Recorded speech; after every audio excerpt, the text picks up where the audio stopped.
The Montreal Canadiens welcomed back a local legend earlier this week when we hosted the Colorado Avalanche on Monday. Welcome back to episode 4 of Houses in Hockey. I'm Nick from Sean and Nick Real Estate.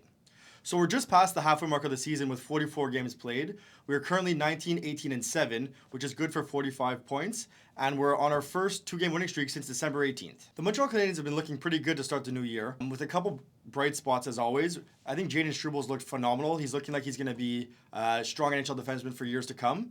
And Kaden Goalies is just an absolute beast. He's averaging almost 21 minutes a game, and he's just everywhere. He's shutting down all the best players on the other teams, and he's really going to be our stud for the long term.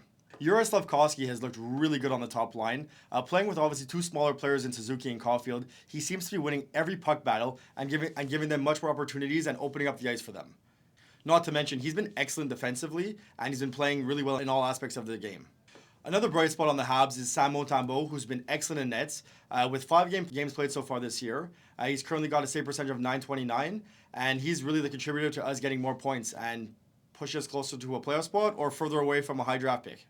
He's on an extremely friendly deal at $1 million this year, and he signed a 3-year contract extension at $3.15, which could be a steal if he keeps this up. With the Habs welcoming back local legend Jonathan Drouin on Monday night, it was nice to see the crowd show some respect to our past players. He's actually having a pretty good season in Colorado. He's currently got 10 goals and 15 assists for 25 points in 43 games. He's having a pretty good season playing with his old buddy Nathan MacKinnon, and he's on a very team-friendly contract at $8.25. Now let's talk about some bad contracts. Brendan Gallagher, Jonathan Huberdeau.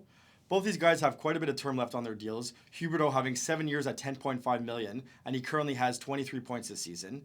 That's going to be a rough contract to either move or keep for the future. Another one is Brendan Gallagher. Every time I see him on the ice, he looks like he's just trying to do a lot without doing anything. He's got 3 years left at $6.5 million, and who knows how his body is considering his style of play, but that contract is looking real bad.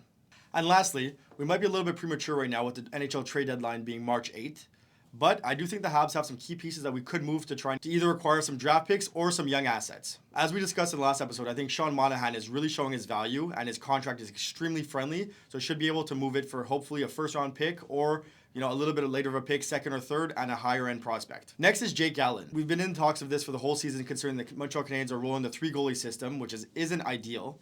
But I think Jake Allen could give a little bit of security in net for a team that is looking for a push. And lastly, on the trade front, this might be a long shot, but Joel Armia looks like he could actually bring us something in. So far, since he's been recalled, he's been looking pretty good, and especially on Monday night, getting the game-winning goal, he played an excellent game. Does it give him some value on the trade market? Only time will tell.